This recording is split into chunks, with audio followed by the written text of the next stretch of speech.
നമസ്കാരം. ന്യൂസ് എയിലേക്ക് സ്വാഗതം.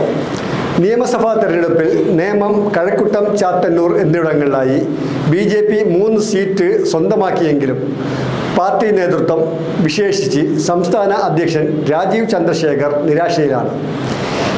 ഈ വിജയത്തിൻ്റെ പുറംതോടിനുള്ളിൽ പാർട്ടി അഭിമുഖീകരിക്കുന്ന രാഷ്ട്രീയ പ്രതിസന്ധിയും മുരടിപ്പുമാണ് നേതൃത്വത്തെ അലട്ടുന്നത്.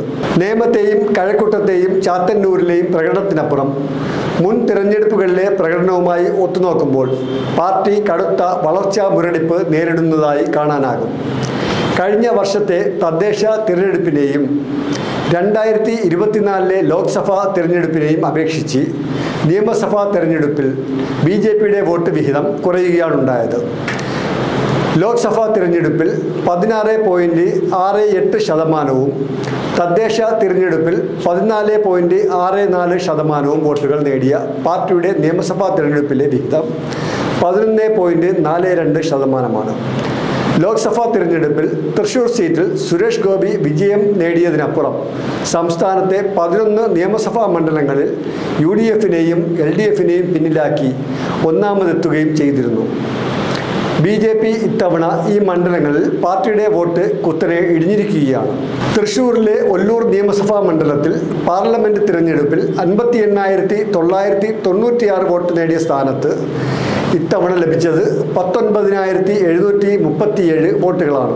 39,259 വോട്ടുകളാണ് ഇടിഞ്ഞത്. ഇരിങ്ങാലക്കുടയിൽ വോട്ടുകളുടെ എണ്ണം 2024 59,515 നിന്ന് 27,167 ആയി ചുരുങ്ങി. 32,348 വോട്ടുകളുടെ കുറവ്.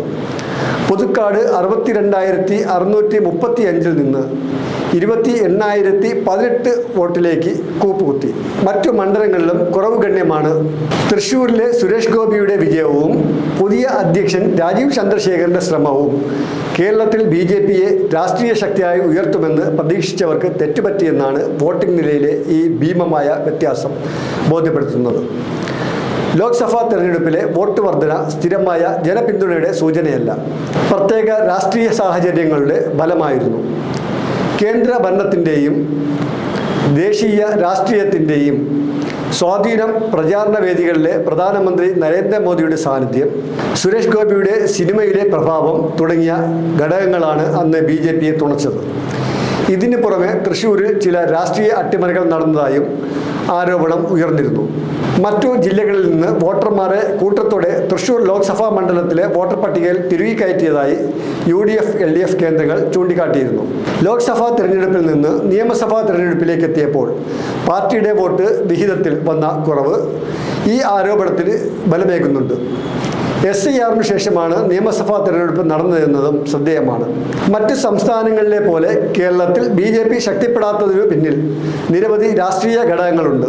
സംസ്ഥാനത്തെ ന്യൂനപക്ഷ സമൂഹങ്ങളുടെ രാഷ്ട്രീയ ജാഗ്രത, ഉറച്ച മതേതരത്വ ചിന്താഗതി, സാമൂഹിക നീതി, വിദ്യാഭ്യാസപരമായ വളർച്ച, ക്ഷേമ രാഷ്ട്ര കാഴ്ചപ്പാട് എന്നിവ BJPക്ക് വെല്ലുവിളിയാണ്. എല്ലാവരെയും വിശ്വാസത്തിലെടുക്കാൻ പ്രാപ്തമായ ശക്തമായ സംസ്ഥാന നേതൃത്വം രൂപപ്പെടുത്താൻ പാർട്ടിക്ക് ആയതുമില്ല. ചില നേതാക്കളെ ചുറ്റിപ്പറ്റി പാർട്ടി ശ്രദ്ധ നേടിയെങ്കിലും അത് സംഘടനാപരമായ വ്യാപനത്തിന് സഹായകമായില്ല. ദേശീയ തലത്തിൽ നരേന്ദ്രമോദിക്ക് ലഭിക്കുന്ന പിന്തുണയും അവിടങ്ങളിലെ ഹിന്ദുത്വ രാഷ്ട്രീയവും കേരളത്തിൽ വേണ്ടത്ര സ്വീകാര്യമാകുന്നില്ല.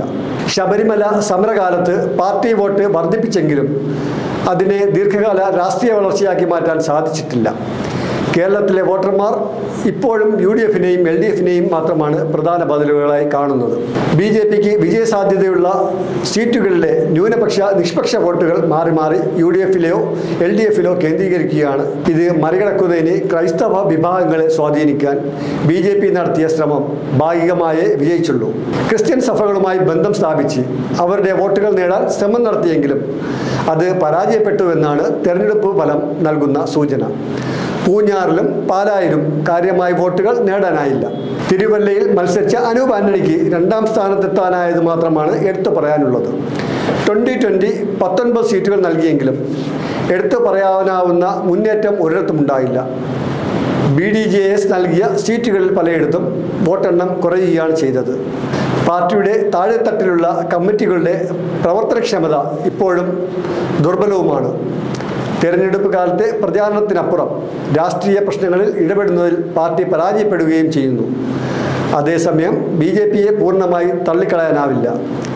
നഗരമേഖലകളിൽ BJPക്ക് പിന്തുണ ലഭിക്കുന്നുണ്ട്. വോട്ടുകൾ ഗണ്യമായി കുറഞ്ഞ സാഹചര്യത്തിൽ 3 സീറ്റുകളിലെ വിജയം സാങ്കേതിക വിജയം മാത്രമായേ കാണാനാകൂ.